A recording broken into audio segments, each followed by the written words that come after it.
Rendons-nous à Ferkessédougou. Le gouvernement de Côte d'Ivoire et PFO Energy, filiale du groupe PFO Africa, ont signé un partenariat historique avec la signature d'une convention de concession et d'un accord d'achat d'électricité sur 25 ans pour la conception, le financement, la construction, l'exploitation et le transfert d'une centrale solaire photovoltaïque de 52 MW.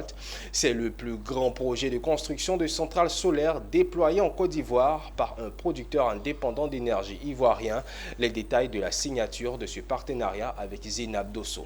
Le projet Ferkesola illustre le dynamisme des partenaires publics privés en Côte d'Ivoire pour répondre aux exigences du Plan national de développement durable visant à accroître les capacités de production d'électricité.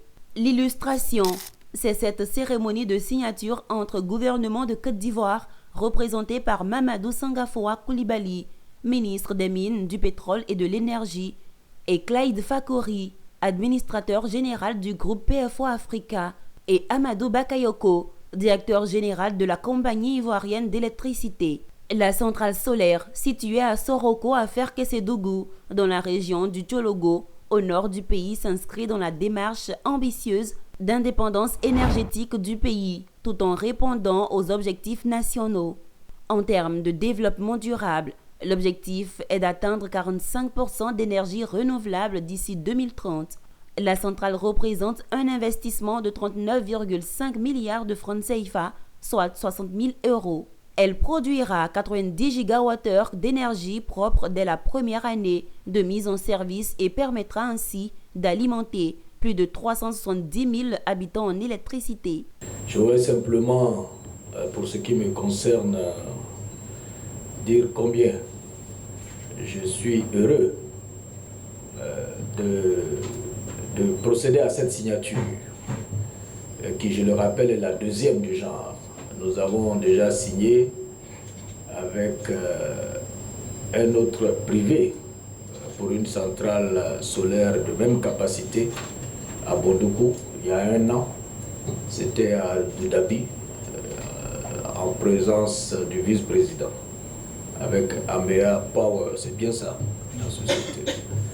Donc, c'est vraiment, je vais dire, une bonne tendance. Les travaux débuteront au deuxième semestre 2024 pour une durée de 14 mois. Le projet aura de nombreuses retombées positives avec la création de plus de 600 emplois pendant la phase de construction et d'exécution, ainsi que le développement de projets communautaires et sociaux pour la ville de Soroko et pour la région du Tchologo.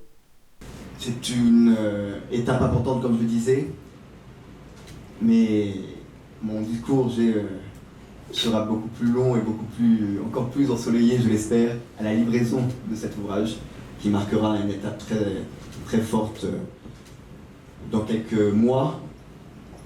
Les délais seront respectés, monsieur le directeur général, c'est notre engagement. PFO Énergie développe, finance et exploite des infrastructures durables pour accroître l'accès à l'électricité verte à tous en Afrique de l'Ouest. Son expertise se concentre sur des solutions de production d'énergie renouvelable avec pour objectif de faciliter l'accès aux énergies bas carbone grâce à des technologies adaptées.